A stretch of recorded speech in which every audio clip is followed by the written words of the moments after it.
guys! Welcome back to another YouTube video. And for today's video, ayan, ngayon lang ulit tayo magbibigay ng full review sa mga products. And ang i-review natin ngayon is yung Ishin Skin. So, kung napanood niyo yung review ko dito sa Ishin Skin Soap, ito yung pinakaunang trinay ko na product noon. Last December ko pa yata siya nagawa ng review. Ayan. So, ang isang box nito ay merong 10 peraso. Pero yung isang peraso ay nasa aking banyo.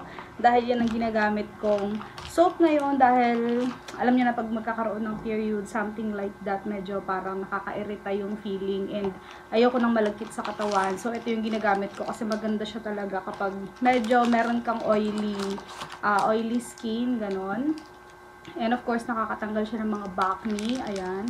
So, ganito yung itsura niya. 10 ang laman nito. Ito, ang SRP niya is 350, 10 peraso. Na kapag bumili ka ng isang peraso nito ay 49 pesos. Sige, sabihin na natin na 50 pesos siya. Ayan. So, maganda tong soap na to guys. Kung meron kayong mga acne prone skin, oily skin, ganyan. Ito nga din pala guys ang kanyang itsura. Ayan, pagbukas mo sa kanya dapat 10 ang laman niya. Pero ayun na nga, ngayon ang sinabi ko na sa CR yung isa. So ganito siya. Ayan, so meron siyang alpha-arbutin, rose hip, goat meal extract, and white tea extract. Premium whitening soap. Ayan, so whitening siya and of course anti-acne. Ang scent nito is white tea extract, super duper, parang nature fresh yung amoy niya. Ayan, amoy siyang citrus, something like that. And mabango siya, hindi siya masakit sa ilong, hindi matapang yung formula niya. So, perfect to for merong mga sensitive skin, yung mga merong eczema, psoriasis. Ayan, pwede ninyo gamitin tong sabon na to. 100 grams din pala ang laman nito guys. Sobrang tagal niyang malusaw. Ayan, so buksan natin tong isa para makita ninyo ang kanyang itsura. Ayan, so pag binuksan nyo siya, ganito yung itsura niya. Ayan, so meron siyang nakaprint dito na Ishin Skin. Ayan, skin. Ishin Ipuda, parang ganun yata yan. Basahin dahil Korean siya and ito naman ay Japanese.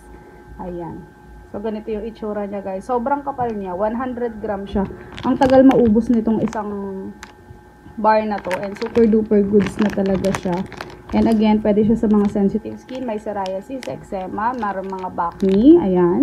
Ang next product na i-review natin ay itong Ishin Skin Premium Whitening Scrub. Ayan, made in Japan din to. So, nakalagay dito for face and body. Ayan, 2 to 3 times a week pwede mo siyang gamitin. Pwede mo rin siyang gamitin na lip scrub. Ayan, so meron siyang meron siyang lightening effect, meron siyang whitening effect. Pero yung whitening effect na effect niya is hindi siya ganun kabongga, parang hindi siya sobrang kagaya ng mga bleaching hindi siya kagaya ng mga bleaching cream na sobrang drastic yung pagkaputi. Ayan, so more on kasi to, more on parang mag-exfoliate ka, yung kumbaga parang tatanggalin niya yung mga dumi-dumi or mga libag-libag mo sa katawan kasi meron siyang micro beads. So ayan, papakita ko sa inyo yung packaging. So ito nga guys ang kanyang packaging. Ayan, nakalagay dyan ay Ishin Skin. So yung skin is nakasulat siya ng Korean. Ayan, dahil nga ito ay formulated in Korea, tapos made in Japan siya. Meron din dyang warning, ingredients, nakalagay na din dyan kung paano siya gamitin, and of course kung para saan at kung kailan siya dapat gamitin. Nakalagay dyan na 2 to 3 times a week. And guys, ganito nga din pala ang consistency niya. Ayan, as you can see, konti na lang din yung laman niya dahil nga ginagamit ko siya. And guys, kapag bagong bukas nyo nga pala to, ayan, hindi siya talaga totally sobrang punong-puno or ayan, kasi sobrang laki guys nung tub nito compared sa laman niya. Para nga din maiwasan yung leakage. So ayan, kumuha lang tayo ng konti tapos itatry lang natin sa skin natin para makita ninyo din kung paano siya ginagamit. Ayan, so bago nyo siya gamitin, mag-wash muna kayo or maligo muna kayo gamit yung sabon, and then after ninyong magsabon ng katawan ninyo, pat dry lang kayo.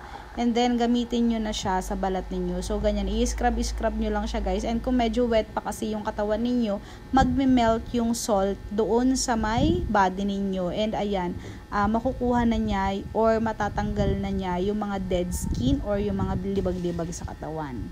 Sobrang ganda din talaga, guys, gumamit ng mga scrub na ganito kasi nakakatulong siya sa blood circulation. And, ganito na yung effect niya. And ito naman guys ang ating Ishin Skin Premium Whitening Lotion. Ayan, made in Japan din to. Ang kagandahan nito guys, Kung ikaw yung tipo ng tao na mahilig sa merong instant whitening, this one is for you. Ayan, kung meron kang sensitive skin, maganda siya kasi meron siyang tranexamic acid, and of course, meron siyang rosehip oil. Ayan, yung rosehip oil, guys, maganda yan sa, parang beneficial siya sa skin, lalong-lalo na kung meron kang mga rashes, ganyan, mabilis siyang, parang kakalma yung skin mo, and itatry natin siya, papakita ko sa inyo yung effect niya. So, meron ako dito, ito yung ginagamit ko. Actually guys, ginagamit ko siya every night after mag-shower, bago matulog. Ito yung ginagamit kong lotion. Hindi ko siya magamit ng umaga kasi meron akong mga tattoo. So, meron kasi siyang whitening, kumbaga meron siyang instant whitening effect. So, parang feeling ko kung parang paggagamitin ko siya ng medyo araw, ganyan, hindi ko siya bet kasi di ba may mga tattoo ako. So, matatakpan. Ayoko nung meron siyang instant white effect dahil nga burdada ako, parang ganon. So, maganda siya sa mga, ayan, wala namang tattoo or gusto ng instant white. So, papakita ko na lang sa inyo kung paano siya gamitin. So, ito na lang yung kinuha ko, guys, kasi ito na yung bukas, and ito na yung ginagamit ko. So, ang paggamit sa kanya is maglalagay lang kayo ng konti sa kamay ninyo. And then, ibe-blend nyo siya using your hands. Wag kayong maglalagay ng wag kayong maglalagay ng direkta agad. Kasi kumbaga parang, didikit kasi di ba may whitening effect siya. Para hindi yung isang part lang yung merong puti. So, ganyan. Gaganon nyo siya sa kamay ninyo. And then, iaano nyo siya. Ayan, tsaka nyo siya i-blend sa kamay. So, actually, madali lang naman siyang i-blend. Ayan, blendable naman siya. And hindi siya yung nagkakaroon ng puti-puti na buo-buo. Yun ang kagandahan sa kanya kahit na meron siyang instant white. Meron kasi mga lotion na instant white. Tapos, alam mo yun, yung meron yung puti-puti na buo-buo. Well, actually, ito wala siyang puti-puti na buo-buo. Ayan. Ito na siya.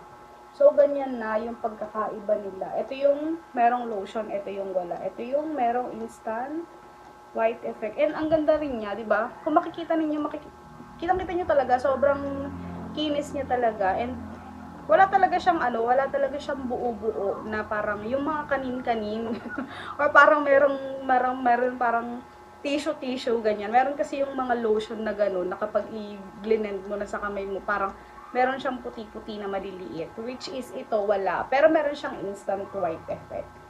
Ayan, so makikita niyo yung difference niya. Ayan. So, lalagyan ko na din tong kabila. Ayan siya. So, ganyan siya. Sobrang dali lang niyang i-blend. Yun lang din kasi yung kagandahan sa kanya. Kahit na meron siyang instant white effect. Sobrang dali niyang i-blend. And, hindi rin siya malagkit. Kumbaga parang pagkalalagay mo siya, parang feeling mo malagkit siya. Pero after ilang minutes, kapag natuyo na siya, kasi parang matte finish to eh. Ayan. So, after ilang minutes, kapag natuyo na siya, mawawala na yung lagkit feeling niya dito sa bandang kamay mo kasi parang magiging parang powder effect na siya. So, ayan. Pantay na yung kulay niya. Hindi na kagaya kanina na mas maputi itong isa. So, ayan guys. Ganyan yung effect nitong lotion na to. And ayan. So, minsan ginagamit ko rin siya pag lumalabas ako ng umaga.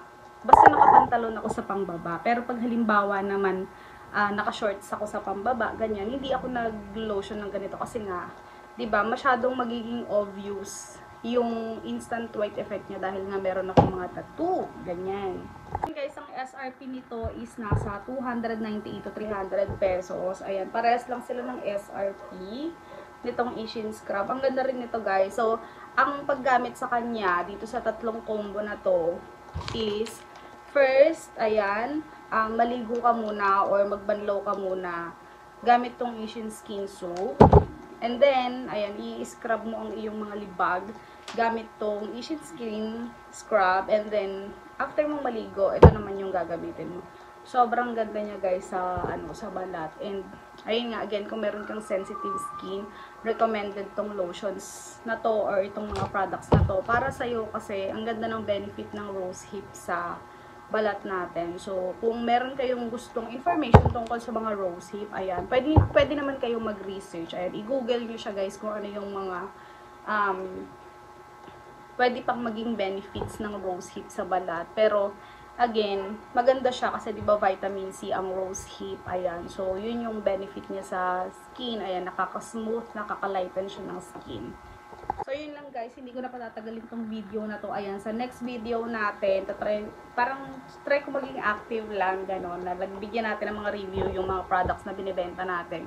Para din kahit paano may insights kayo kung ano yung mga klase ng products na pwede ninyong bilhin sa shop natin. So, yun lang for today's video. Bye!